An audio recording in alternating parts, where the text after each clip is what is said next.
Salah.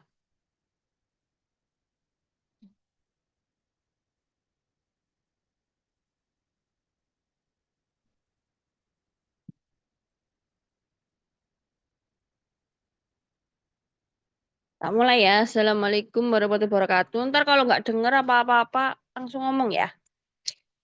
Oke, Kak. Oke, hari ini tentang kontrasepsi tok korek titik easy peasy strawberry. Nah, ini ya. Jadi kita harus tahu dasar pemilihan kontrasepsi ya. Aduh. Nah, ada berdasarkan usia. Ada yang kurang dari 20 tahun, ada yang 20 sampai 35 tahun, ada yang lebih dari 35 tahun. Kalau kurang dari 20 tahun, biasanya apa? Biasanya sama buat adik-adik apa? Adik-adik yang masih koas ya atau biasa kok elek sih? Biasanya buat adik-adik yang habis koas ya toh. Terus apa yang masih SMA terus langsung nikah kayak gitu-gitu ya. Mereka memilih untuk apa menunda biasanya ya. Terus apa biasanya pilihan KB-nya eh, ada pil IUD gitu. Mekanis kayak apa kayak kondom kayak gitu ya, suntikan dan implan. Kalau 20 sampai 35 tahun berarti kan biasanya sudah menikah di usia-usia produktif kan 20 sampai 35 tahun. Tujuannya apa ya buat menjarangkan kehamilan. Seumpama dia sudah punya anak satu, tapi anaknya masih usia 1 tahun. Nah, kan berarti kan tujuannya apa? Menjarangkan ya kan? Apa contoh KB-nya? Ada IUD, suntikan, mini pil, pil, implan, mekanis, sama steril. Steril jika apa, Rek? Steril jika anaknya lebih dari 4. Biasanya ditawari sama dokter abjinnya kalau lebih dari 4. Terus, kalau usia 35 tahun ke atas disarankan tidak hamil. Kenapa? Karena beresiko. Beresiko. Aduh, elek. Pokoknya kehamilan di atas 35 tahun beresiko. Beresiko apa, Kak? Beresiko preeklamsi ya atau PEB namanya ya. Terus beresiko apa lagi? Beresiko anaknya kecil, stunting, kayak gitu-gitu ya. Pokoknya kehamilan di atas 35 tahun tuh beresiko. Terus apa pilihan KB-nya? Bisa steril ya. Terus IUD, implan, suntikan bisa. Terus pil juga bisa. Nah, kriteria idealnya apa? Yang penting, yang penting aman. Aduh, aman ya toh, bebas dari efek samping dan komplikasi, efektif, gampang digunakan, harganya terjangkau, terus diterima di Indonesia. Maksudnya apa ya? Apa penggunaan KB-nya itu diterima oleh culture yang ada di Indonesia. Nah, klasifikasinya nih banyak ya. Kalau mau milih-milih yang mana, Kak bingung. KB itu ada banyak ya. Yang pertama ada kandungannya. Kalau dilihat dari kandungannya ada yang hormonal dan non hormonal. Kalau masa perlindungannya dilihat dari jangka pendek dan jangka panjang. Jangka panjang dan non jangka panjang. Maksudnya jangka pendek. Terus dilihat dari modern atau tradisional ya. Ini namanya AKDR. AKDR itu apa, Kak? AKDR itu IUD. Ya, nama lainnya IUD, AKDR. CU itu apa, Kak? CU itu koper. Koper itu apa? Koper itu tembaga, ya. Jadi, ini AKDR IUD yang ada tembaganya. Ya, jadinya apa?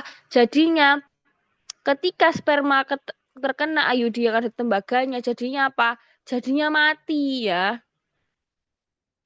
Atau terjadi inflamasi steril namanya. Itu yang pakai IUD yang CU atau yang tembaga. Dia yang tidak hormonal ya, karena dia mekanis ya. Kok mekanis? Karena dia membunuh sperma dengan tembaga itu tadi ya. Perlindungannya jangka panjang, biasanya bisa 5 sampai 6 tahun tergantung mereknya. Terus dia termasuk modern. Terus ada AKDR yang LNG. LNG itu dia pakai hormon. Jadi ada hormonnya, ada progestinnya. Ya, dia hormonal, jangka panjang juga, modern ya. Ada implan, suntik, sama pil. Semuanya hormonal ya. Semua yang implan, implan atau susuk namanya ya. Ada yang suntik sama pil. Isinya semuanya hormon. Dia kalau implan dia jangka panjang ya, dia 3 sampai 4 tahun. Masuk yang modern juga. Kondom, kondom dia non hormonal. Cuma melindungi dek, modern juga. Tubektomi, vasektomi ya. Tubektomi namanya MUW, kalau vasektomi namanya MUP. Nah, itu steril ya. Jadi tubektomi itu tubanya diikat ya. Diikat atau dipotong atau diligasi juga bisa. Vasektomi itu apa? Vasektomi itu juga sama, vas deferensnya yang diikat atau diligasi. Dia non hormonal ya. Jangka panjang banget, panjang banget. Sama modern. Kalau metode amenore, laktasi atau mal, jadi ibunya harus menyusui ya. Menyusui non hormonal, jangka pendek ya, modern juga. Sadar masa subur itu pakai kalender ya. Dia non hormonal, tidak panjang dan tradisional ya. Sama senggama terputus atau namanya apa? Coitus interruptus ya. Ya udah kalau coitus interruptus ya berarti cabut singkong lah namanya Rek. Ya. Dia non hormonal, terus dia tidak jangka panjang sama tradisional. Kayak tradisional hati-hati ya. Kalau bisa didobelin. Kalau pakai tradisional ya udah tambahin aja pakai kondom gitu ya. Nah, waktu pelayanannya ini dilakukan selain pada masa pasca persalinan dan pasca keguguran ya. Terus pasca persalinan kalau boleh ya 0 sampai 42 hari setelah melahirkan ya. Kalau setelah keguguran ya 0 sampai 14 hari setelah keguguran. Kalau kontrasepsi darurat diminum kapan? 3 sampai 5 hari poskoitus yang tidak terlindungi. Contohnya apa? Korban-korban pemerkosaan, korban-korban pelecehan seksual yang masih anak-anak, yang jangan sampai hamil ya, harus pakai kontrasepsi darurat. Kasihan ya. Nah, ini ada yang salah. Ada yang pakai metode ini apa mukus serviks dilihat pakai mukusnya. Jadi ngelihat dulu. Nah, apa bedanya Kak mukus-mukus serviks ini? Nah, ada bedanya. Ada mukus yang fertil dan mukus non fertil. Mukus fertil berarti di apa sperma jadi mudah masuk ya, fertil. Bentuknya kayak apa Kak? Bentuknya seperti putih telur, stretchy, lentur, sama bening ya. Itu tandanya apa kalau fertil mukus? Itu artinya adalah lendir atau cairan vagina yang terjadi saat ovulasi nih ya. Kenapa kok saat ovulasi kayak gitu Kak, bening, licin dan lentur? Karena estrogen membuat mukusnya banyak ya. Tapi dia harus apa? Bening, licin dan lentur ya. Beda kalau setelah mens berhenti dan setelah ovulasi. Biasanya mukusnya lebih tebel lah, tebel kan dan lengket ya. Karena ada hormon apa? Progesteron yang menghambat dari mukusnya. Ini ya lebih tebal dan lengket. Jadi sperma susah masuk ya. Nih, pasangan melakukan abstinensia. Abstinensia itu apa? Tidak melakukan hubungan seksual.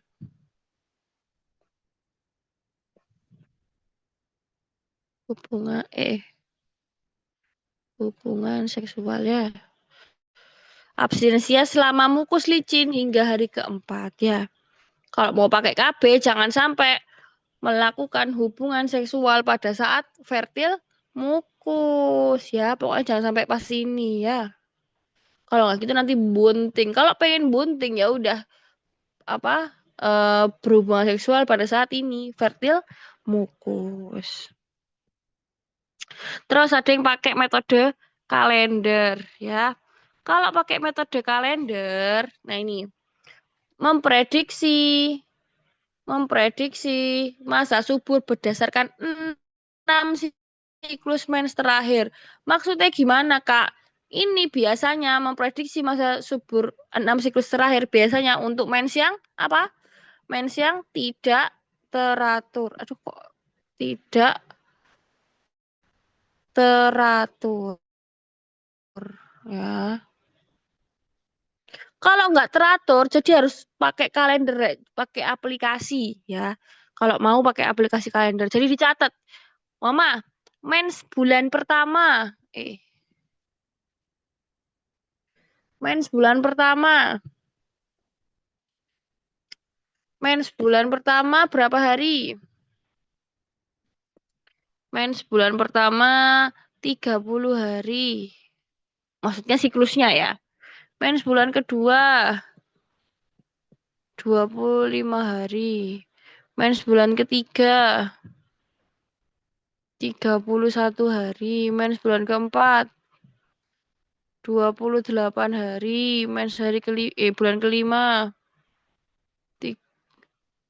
40 hari. Mens bulan ke-6 berapa? Seumpama 28 hari. Ya wes, dicari mana yang terpanjang dan yang tersingkat. Berarti yang terpanjang yang ke bulan ke-5 ya toh. Yang terpendek di bulan ke-2. Ya.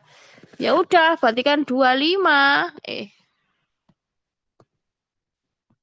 Ya berarti gimana? 25 sama 40 toh. Dikurangi 20. Tersingkat kan dikurangi 20 atau 18 ya. Kalau 40 dikurangi yang terlama dikurangi 11. Berarti berapa? 5. Berarti berapa? 10 kurangi 9 ya. 2. Nah ini di hari ke-5 sampai hari ke-29 atau menggunakan kondom pada masa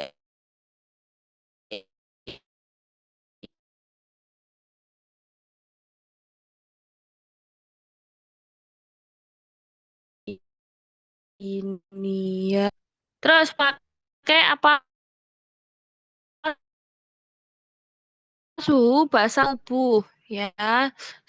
Suhu basah tubuh ya udah. Ketika wanita terjadi ovulasi, dia meningkat 0,2 sampai 0,5 derajat. Jadi perempuan harus rajin mengecek suhu tubuhnya setiap hari ke-3 sampai 5 setiap hari setiap 3 sampai 5 menit ya. Nah, saat tubuh basah tubuhnya suhu basah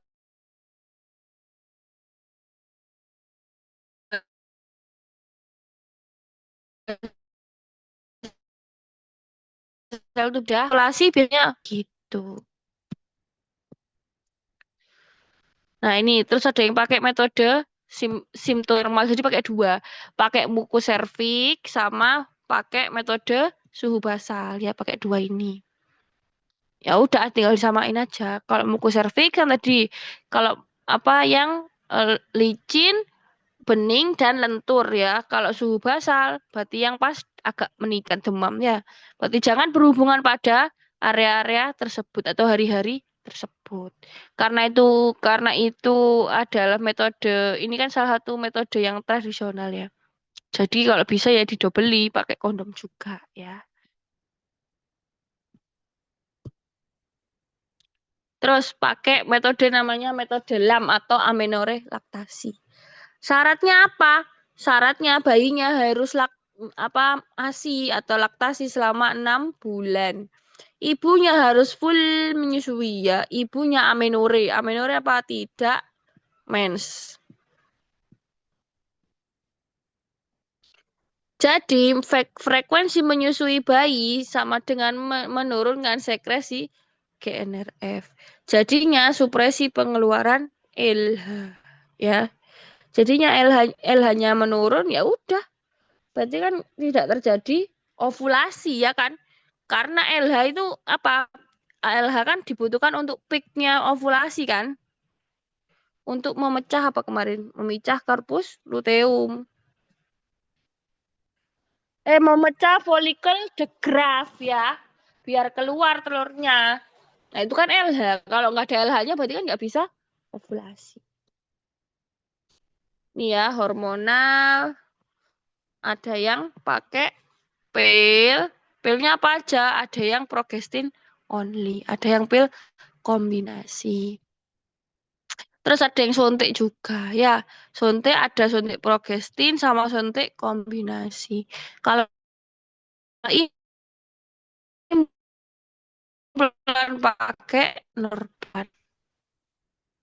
Nah, ini ya, ada pil kombinasi. Aduh. Kalau pil kombinasi ya udah monofasik ya. Kalau monofasik mono berarti 21 pil mengandung 30 gram EE atau 150 mikrogram levonorgestrel dan 7 pil tanpa hormon. Jadi isinya apa? 1:1. Satu yang ada hormonnya, satu yang tidak ada hormonnya. Sama ya. Kalau bifasik berarti dua pil yang mengandung hormon dan 1 pil yang tanpa hormon. Kalau 3 sama ya udah 3 pil mengandung hormon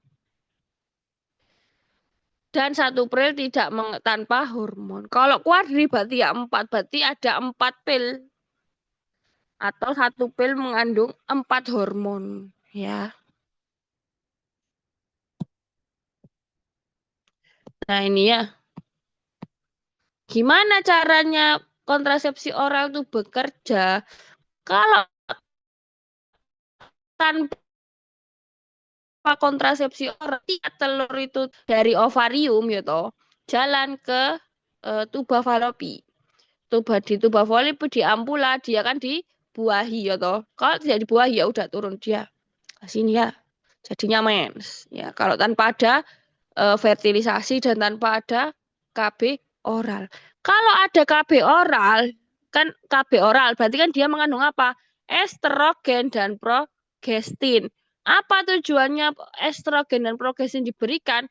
Untuk mencegah telur keluar dari ovarium. Gitu. Jadi telurnya nggak keluar. Terus progestin juga menyebabkan penipisan pada endometrium. Jadi ketika seumpama pun ya terjadi fertilisasi, bayinya nggak bisa nempel. Karena apa? Karena uterusnya tipis atau endometriumnya tipis. Jadi tidak terjadi implantasi. Terus progestin menyebabkan penebalan pada mukus di serviks. Jadinya mencegah sperma masuk. Karena apa? Karena mukusnya tebal. Ya.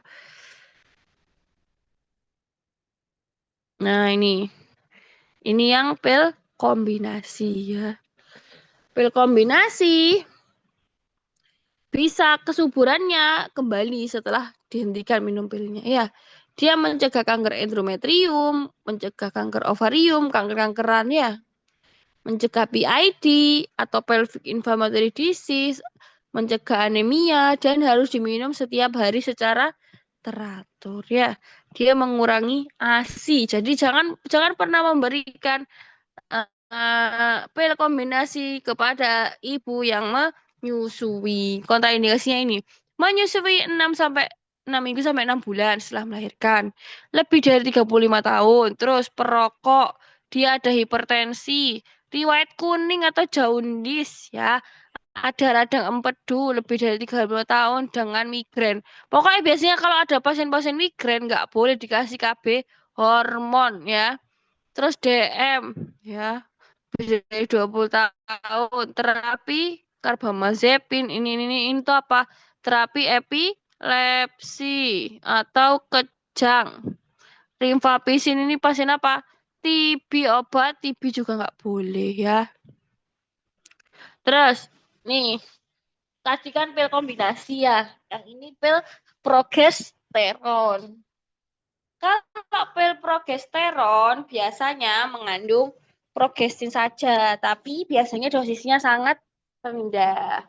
Kalau pil progesteron dianjurkan untuk ibu yang menyusui. Karena apa? Karena tidak mengganggu produksi ASI. Jadi nggak usah khawatir kalau pil progesteronnya nggak boleh yang pil pil kombinasi atau pil yang ada estrogennya ya.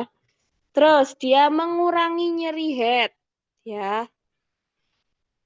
Terus mengurangi jumlah perdarahan head. Dia tangannya ini harus diminum setiap hari di waktu yang sama ya. Kalau lupa satu pil, jadi gagal bisa jadi ya. Terus pada beberapa orang ada peningkatan atau penurunan BB ya. Pil progesteron isinya apa ya? Ini 28 pil listinerol ya. Nah, kalau pil progesteron indikasinya apa? Ya kalau yang menyusui, ya toh, telah dan belum memiliki anak, perempuan usia reproduktif, termasuk yang usianya lebih dari 40 tahun, baru saja mengalami keguguran dan kehamilan ektopik. Kontraindikasinya karena dia hormon, kanker-kankeran nggak boleh ya, sirosis, tumor hepar, SLE, terapi kejang ini ya, sama TB. Nah ini ya, gimana cara, kan kita dapat pil tuh, pil 30 hari. Gimana Kak caranya minumnya ya ini? Mama ini start ya, start hari pertama. Kalau mensnya dimulai di hari Sunday ya udah minum pada saat mens hari pertama ya, tuh start. Terus kalau apa yang harus dilakukan Kak kalau pasiennya lupa minum ya ini? Kalau pasiennya melewati satu pil putih yang aktif harus langsung minum 2. Mama hari ini kemarin aku lupa minum dok. Gimana ini? Ya udah hari ini langsung minum 2 ya. Terus kalau lewati 2 pil putih aktif berturut-turut di minggu pertama atau kedua, ya harus diminum 2 kali selama 2 hari. Ya. Maksudnya gimana Kak? Sekarang hari apa? Sekarang hari Sabtu ya toh. Dok saya lupa minum obat hari Jumat dan Sabtu. Jumat Sabtu lupa. Duh, Sabtu lupa. Berarti aku hari Minggu minum 2. Minggu minum 2. Dan Senin aku juga minum 2 karena aku harus ganti 2 hari ya. Senin minum 2. Jadi harus minum menggantikan yang lupa ya. Itu kalau lupa sehari sama 2 hari. Kalau melewati 2 pil putih aktif berturut-turut di minggu ketiga harus dimulai dari awal ya. Buang semua pil, langsung mulai dari awal ya. Kalau itu yang minggu 3 ya. Kalau melewati 3 pil putih aktif dalam minggu ketiga ya udah buang semua. Terus minum 1 pil per hari sampai Senin. Kalau Senin buang semua dan mulai dari awal. Dia beresiko kebobolan. Nah, ini yang suntik ya, yang suntik. Kalau yang suntik progestin isinya ini DMPA. Ya, dia setiap 3 bulan, diingat-ingat ya, 3 bulan. Tugasnya apa? Mencegah pelepasan telur dari ovarium, ya, menekan ovulasi karena dia progestin. Terus mengentalkan lendir sehingga menurunkan kemampuan penetrasi dari sperma. Terus menjadikan selaput lendir rahim lebih tipis dan atrofi ya. Nah ini bisa digunakan perempuan menyusui dan dimulai 6 bulan setelah melahirkan ya. Perempuan usia lebih dari 35 tahun. Membantu mencegah kanker endometrium dan mioma. Dia bisa subur kembali 7 sampai 10 bulan setelah suntikannya dihentikan. Nggak boleh pada saat apa ini? 6 minggu sampai 6 bulan postpartum. Punya tensi yang tinggi ya. Jadi progesteron dia vasokonstriksi. Terus riwayat obstruksi, penyempitan pembuluh darah, ada stroke nggak boleh ya. Migren 35 tahun, ya toh kanker payudara nggak boleh, DM atau gula ya. Ini ginjal nggak boleh ya, pakai suntikan progestin. Ini kalau suntiknya kombinasi ya. Kalau kombinasi dia ada MPA, progesteron sama estradiol sama estrogen. Ada 3 macam, ada 1 bulan, 2 bulan sama 3 bulan. Nah ini Rek, kalian harus aware kalau besok pas koas kalian nanti pasti nyontek ya. Nyonteknya ini lihatan kandungannya ya. Biasanya warnanya nek yang 3 bulan itu salah. Aku nggak pernah nemu yang 2 bulan ya Rek ya. Aku biasanya nemu yang 1 sama 3. Kalau 1 bulan biasanya warnanya biru. Biru. Kalau yang 3 bulan biasanya warnanya merah. Nah, lihatin ya, biasanya itu keluputan. Nanti ibu hamil, kamu nyuntik. Dok, saya minta yang disuntik 3 bulan, mau suntik sebulan, nanti ibu bunting. Nah, makanya dia menekan ovulasi, membuat lendir jadi kental. Perubahan endometriumnya jadi oleh tuba gitu. Lambat suntik gitu. Terus kontraindikasinya ini ya, sedang menyusui ya, antara 6 minggu sampai 6 bulan, lebih dari 35 tahun, merokok, tensinya tinggi atau terlalu rendah, penyakit infeksi, tumor, usia 35 tahun, migren, kanker payudara, DM ya. Nih, KSK itu apa? Kombinasi biasanya. Suntikan kombinasi. Ada yang KSK sebulan. Nah, dimulai di hari pertama atau 5 hari pertama siklus mens. Tidak boleh digunakan pas menyusui karena mengandung estrogen. Yang boleh tadi yang mengandung progesteron. Efeknya 30 hari. Nah, dia harus balik ke klinik setiap 1 bulan sekali biasanya. Setelah penggunaan selama 2 tahun, kembali ovulasi setelah 3 bulan berhenti. Nih ya. Ini kalau implan ya. Implan tuh ditanam. Ini biasanya kan osteada atau pasang susu. Implan ada 2, ada yang 2 batang, ada yang 1 batang. Tapi yang sekarang paling sering yang 2 batang. Isinya apa ya ini? Levonorgestrel. Nah, dia 4 tahun ya. Jadi nanti jadi dikasih lido dulu, dibersihin. Dikasih lido kain suntik, curut, terus nanti dibuka, ngekin dibuka, terus tinggal dimasukin, selipin, gitu. Pokoknya waktu masangan implan setiap saat selama nggak hamil, yang penting dia nggak hamil ya, dan nggak ada kondisi medis yang menghambat.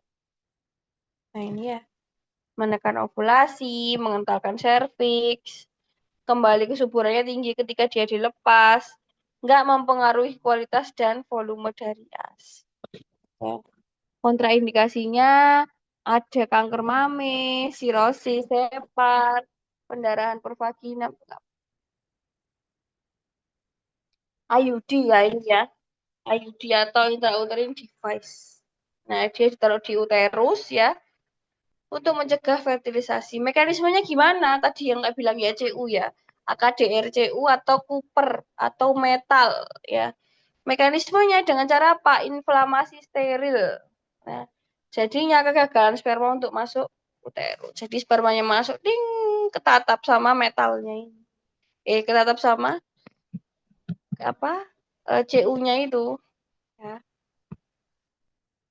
Ada terus ini ya, terjadi inflamasi, pendarahan dan nyerinya meningkat saat mens. Karena kan tempatnya di sini ya, biasanya agak nyeri-nyeri. Terus ada IUD yang progestin release. Bisa dipakai setiap saat selama siklus mens. Aman ya buat ibu menyusui. Ovulasinya bisa kembali setelah 3 bulan dilepas. Ini ya, kontrasepsi mantap. Ada yang tubektomi ini ya.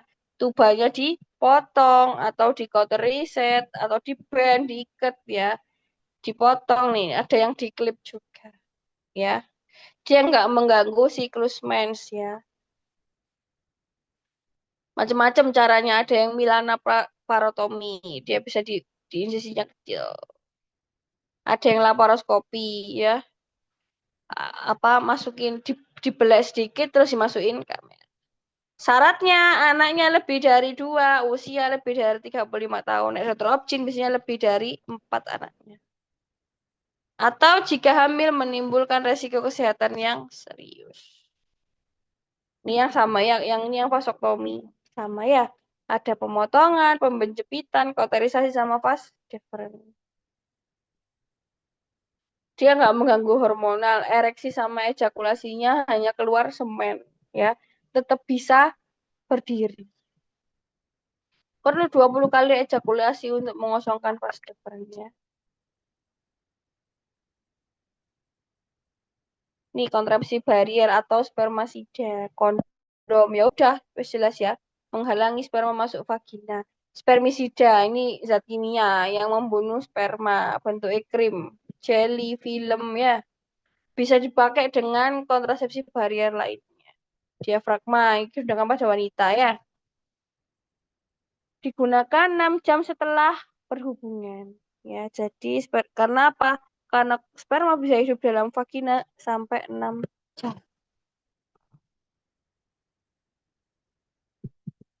Ini yang emergensi ya, digunakan pada saat apa? Yaitu pada korban pelecehan seksual, korban pemerkosaan, biasanya pakai kontrasepsi emergensi. Dia menghentikan keluarnya ovum, mencegah fertilisasi, dan mencegah ovum menempel ke uterus. Diminumnya biasanya single dose atau 1 kali aja. Segera diminum kurang dari 72 jam setelah berhubungan. Efek sampingnya cuma mual muntah aja. Iya. Gimana Kak, segitu banyak efektivitasnya, mana yang paling efektif? Nah ini ya. Biasanya yang paling efektif ini yang nih, implan gitu. Apa fertilisasi vasektomi dan MUW IUD. Kenapa kok paling efektif? Karena dia cuma 1 kali prosedur dan nggak harus diingat-ingat ya. Nggak kayak ini injectable atau suntik. Biasanya kan 1, 2, 3 bulan sekali balik ya kan.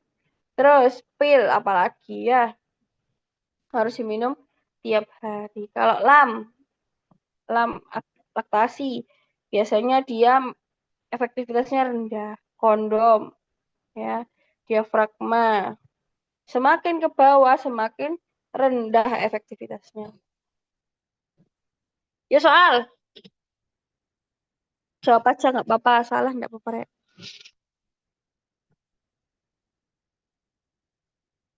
Yang boleh pada ibu menyusui berarti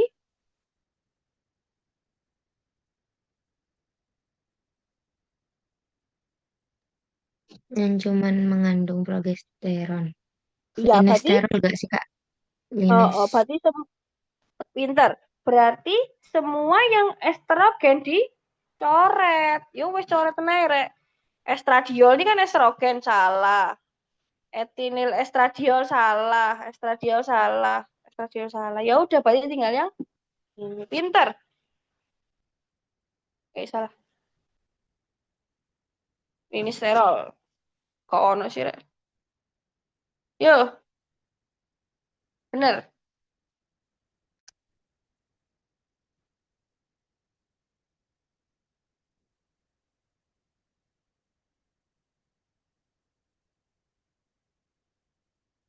hormon estrogen dan progesteron dalam jumlah yang sama di setiap pilnya.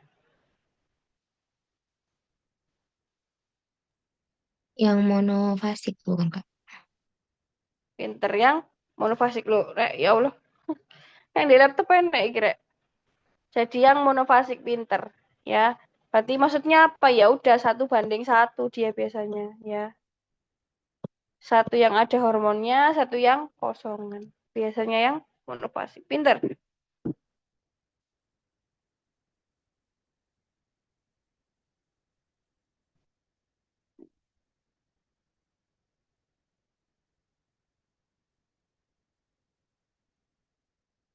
28 tahun.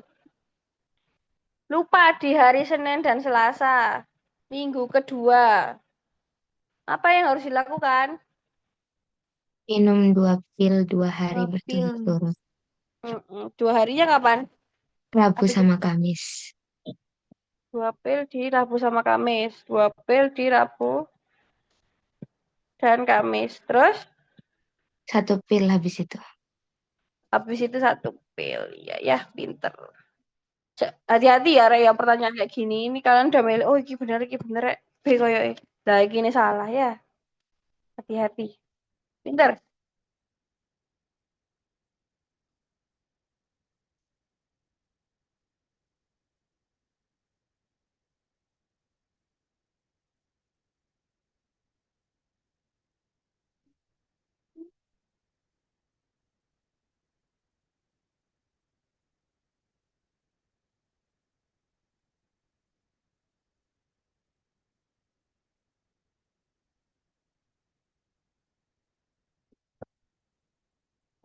24 tahun, ya. Menunda, ya kan. Siklusnya teratur ya. Teratur berarti nggak usah lihat 6 bulan. 28 hari atau kapan tidak berhubungan seksual 28 hari. Kalau 28 hari biasanya ovulasi terjadi pada hari ke-14 ya. 14. Hah?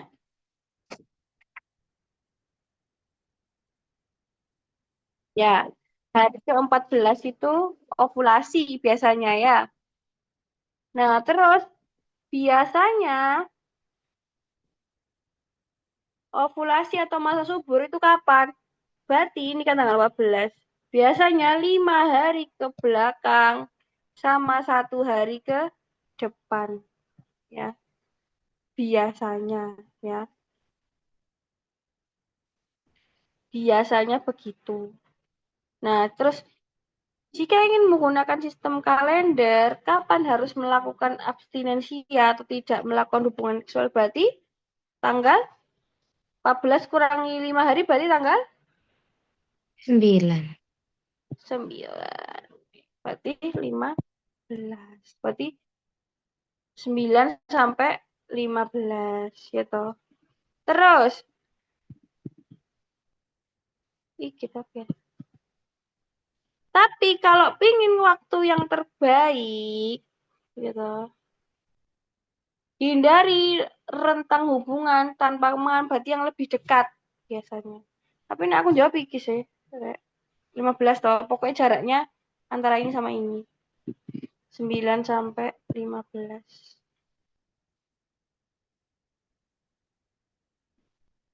Biasanya kurang 5 plus 1. 9 kan kayak enak ya, 10.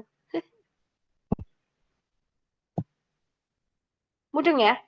Berarti kan kalau ini teratur ya, Rek ya. Teratur berarti kan ovulasi di hari ke-14. Biasanya masa subur di antara ini. Di antara 14 kurangi 5 sama plus 1.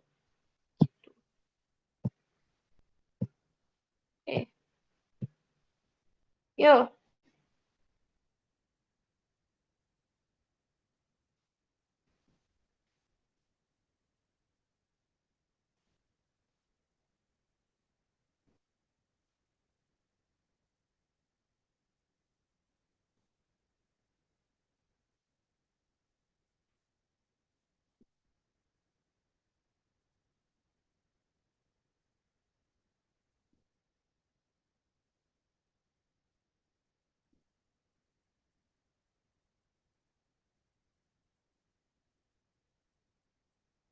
24 tahun ingin berkonsultasi menjarangkan kehamilan karena anaknya masih berusia 30 hari.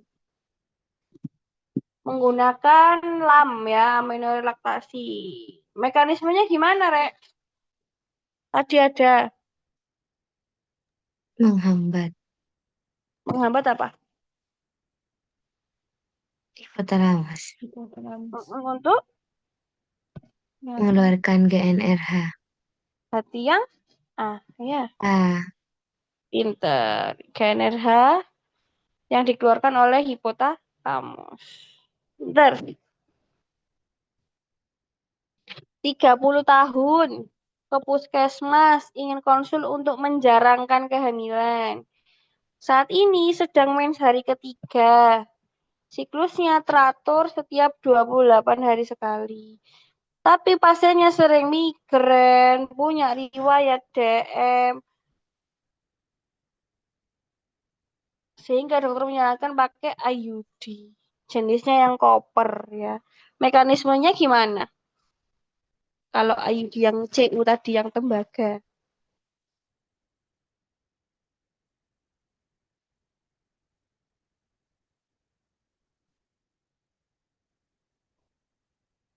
Gimana?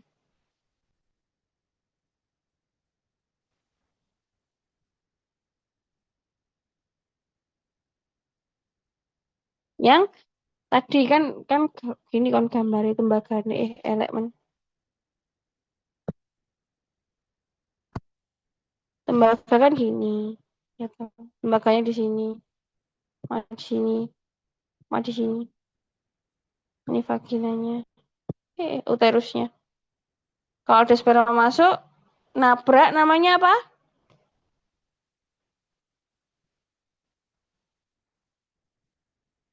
Namanya tadi?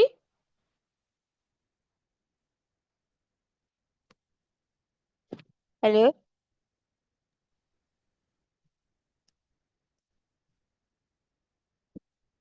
Namanya? Membunuh sperma enggak? IUD-nya. Iya. Tapi namanya apa responnya? Yang inflamasi steril ya. Ingat-ingat. Kalau IUD itu menimbulkan respon inflamasi steril. Kalau coba nih. Yo, kontraindikasi IUD yang tidak boleh.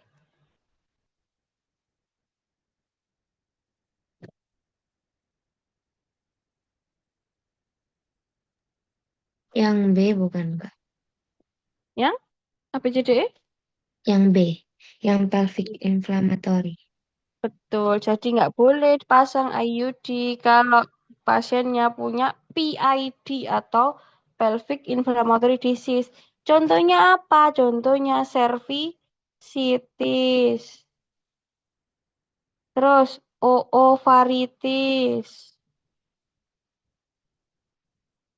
tubositis. Pokoknya ada itis-itisan itu nggak boleh. Karena apa? Karena dengan pemasangan IUD nanti makin inflamasi. Pinter. Ini gampang.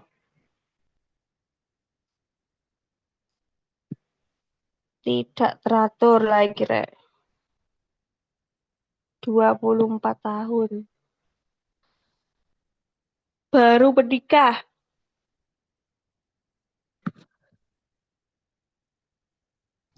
Terpendeknya 28 hari. Terpanjangnya 40 hari. Tadi dikurangi berapa, Rek? Yang terpanjang. Kalau terpanjang 11, kalau terpendek 20. 20 atau 8? 18. Berarti Hasilnya 8 sama 29. Yang E. enggak salah, Rek. Ini kan 20. Kan enggak ada jawaban pasnya, toh. Coba Iya. hitung ini jangan 80. Coba hitung pakai 18. 0. 10. 10. Iya nih. Pokoknya dihitung pakai yang ada ya, jawaban yang ada ya. 18 atau 20. Pinter. Oke. Mantap. Mantap, mantap. Berarti steril.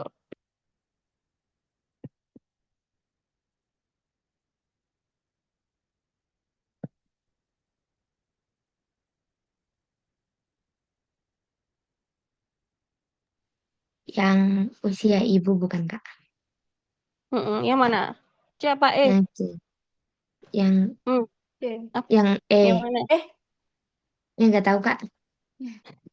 Tadi anaknya harus berapa? 2. Empat. 4. 4. 4. Harus di KB mantap atau di KB KB MOW kalau lebih dari 35 tahun dan anaknya lebih dari 4. 4. Ya ini kan satu salah. Ibunya telah berusia. Usianya berapa? Usia 40 ya iso ya. Berarti yang eh. Nah ini 29 tahun. Tidak mempengaruhi ASI ya. Punya sakit DM, hipertensi, liver, emboli, C. amame, riwayat kehamilan dan persalinannya belum ada, berarti G0. Metode yang sesuai, IUD bukan Kak.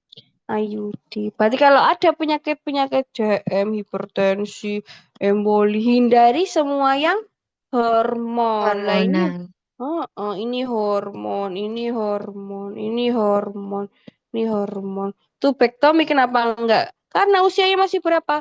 29 tahun. Terus 29. dia belum punya anak ya toh. Tidak ada riwayat persalinan sebelumnya. Berarti ya udah ayo. Pinter. Wes rek. Habis. Yang mau nanya gampang kok rek. Ayo dikit. Belum ada.